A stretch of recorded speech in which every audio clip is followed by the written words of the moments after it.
Bonjour à tous, bienvenue sur Sensation en association avec TV78. À plaisir, le Centre de santé sexuelle de Versailles a organisé une table ronde autour de la santé et l'éducation sexuelle. Ils sont plusieurs à être implantés dans les Yvelines. Sylvie de Gasperi est conseillère conjugale et familiale au Centre de santé sexuelle de Versailles. Elle nous en dit plus sur le rôle du CSS au quotidien. Oui, alors au centre de santé sexuelle, on peut proposer des consultations médicales avec un accompagnement justement en lien avec le suivi gynécologique, les douleurs de règles, toute la bobologie sexuelle, le douleur au rapport, etc. Ça peut être une demande de contraception. Elles peuvent avoir accès à tous les moyens de contraception, la contraception d'urgence. Ça peut être également le dépistage et le traitement des infections sexuellement transmissibles et tout ce qui concerne la découverte de la grossesse avec l'accueil d'une grossesse non prévue et la découverte de cette grossesse avec l'orientation vers la sage-femme de la PMI pour le suivi de la grossesse ou l'accompagnement des femmes et des couples face à des grossesses non prévues et une demande d'interruption volontaire de grossesse. Voilà, ça c'est plus en lien avec la consultation médicale et vous avez également des conseillères conjugales et familiales qui peuvent proposer des entretiens individuels de couple ou de famille pour aborder les difficultés relationnelles qu'on peut rencontrer dans sa vie affective et sexuelle. Ça peut être donc des entretiens autour de problèmes de communication au sein d'une famille, au sein d'un couple. Ça peut être des difficultés plus personnelles, un mal-être, ça peut être des violences que je subis ou que j'ai subies.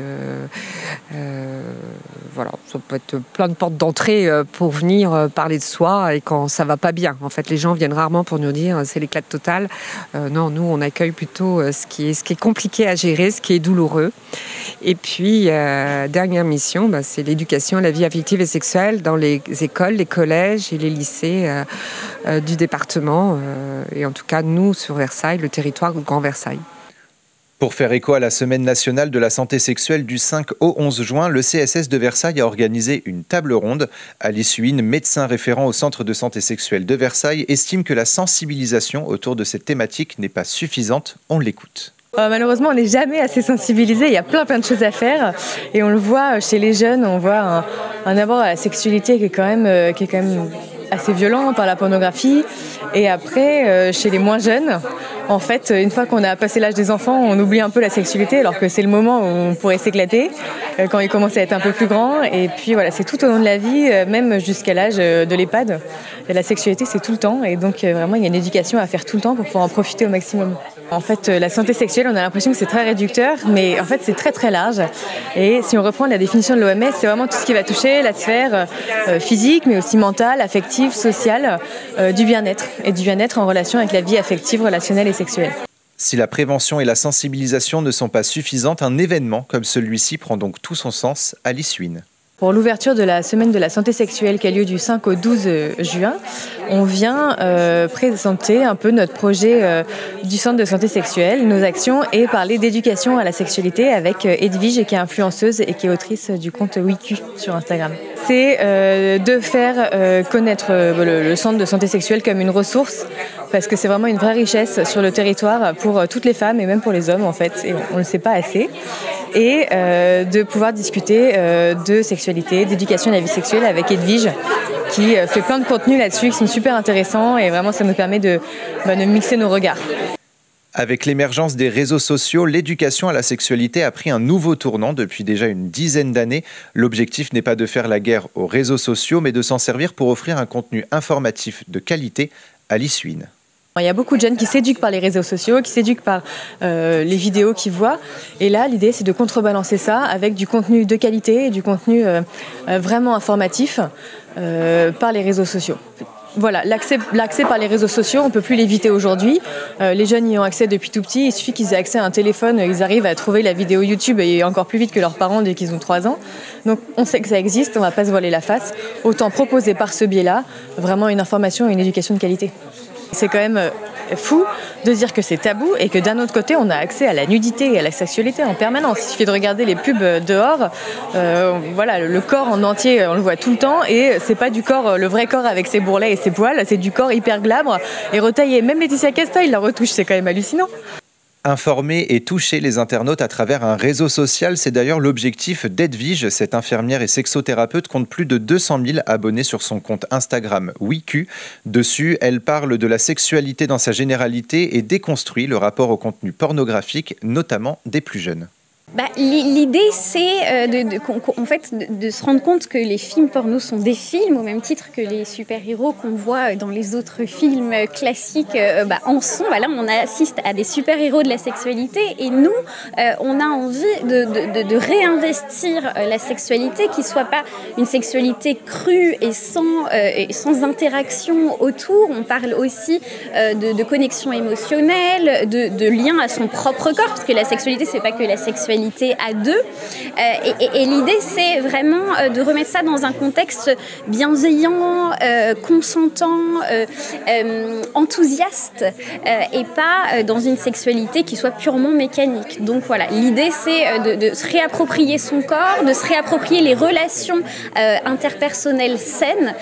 Comme on sait, on l'a dit tout à l'heure, que la moyenne d'âge du visionnage du premier porno, c'est 10 ans.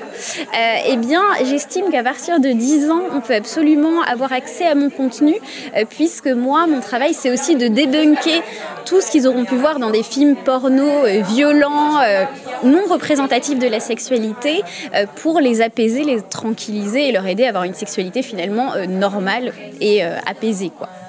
Pour l'influenceuse, la semaine de la santé sexuelle est déjà le résultat d'un gouvernement qui prend conscience de l'importance du sujet. Enfin, on a l'impression que les pouvoirs publics, je suis désolée, on a l'impression que les jeux se saisissent de l'intérêt et de l'importance d'informer sur les enjeux de la sexualité.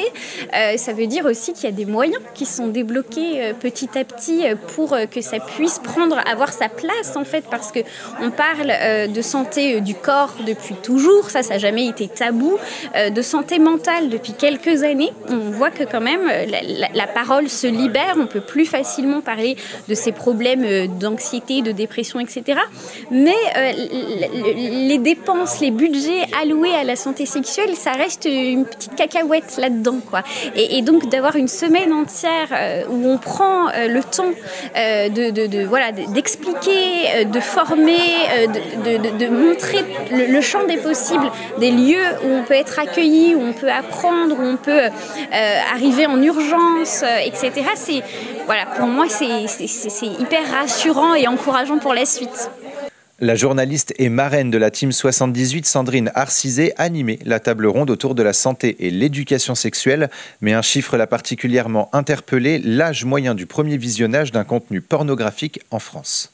Ce que j'ai compris là aujourd'hui et que je n'étais vraiment pas du tout au courant, c'est que les jeunes en moyenne d'âge 10 ans avaient déjà vu un film pornographique.